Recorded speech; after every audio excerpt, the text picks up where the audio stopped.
Dear student अस्सलाम वालेकुम। जैसा कि आज हम इस वीडियो में न्यूक्लियोफिलिक सब्स्टिट्यूशन रिएक्शन के बारे में पढ़ेंगे, जो कि बहुत ही इम्पॉर्टेंट टॉपिक है। The word nucleo means positive, nucleus, philic means loving या अट्रैक्शन। वो सब्सटेंस जो पॉजिटिव चार्ज आयन या स्पीशीज़ को अट्रैक्ट करे तो उसको न्यूक्लियोफिलिक सब्सटेंस कहेंगे। और वो रिएक्शन जिसमें वीक न्यूक्लियोफाइल को स्ट्रॉन्ग अटैकिंग न्यूक्लियोफाइल हटा के खुद उस मॉलिक्यूल में जगह ले तो इस रिएक्शन को न्यूक्लियोफिलिक सब्स्टिट्यूशन रिएक्शन कहते हैं।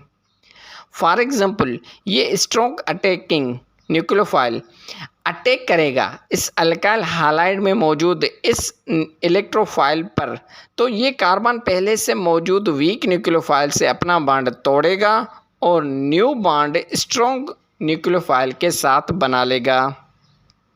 फॉर एग्जांपल, जैसे ये OH स्ट्रॉन्ग न्यूक्लियोफाइल है, ये अटैक करेगा इस इलेक्ट्रोफाइल कार्बन पर, तो वीक न्यूक्लियोफाइल ब्रोमाइड निकल जाएगा और इसकी जगह OH लेगा। ये स्ट्रॉन्ग अटैकिंग न्यूक्लियोफाइल है और जिस मॉलिक्यूल से वीक न्यूक्लियोफाइल निकल जाए तो उसको या उस मॉलिक्यूल को सबस्ट्रेट कहते हैं और इस वीक न्यूक्लियोफाइल को लीविंग ग्रुप कहेंगे। तो ये था आज का बिल्कुल शॉर्ट में न्यूक्लियोफाइल सब्स्टिट्यूशन रिएक्शन, और इसको शॉर्ट में एसेन रिएक्शन भी कहते हैं।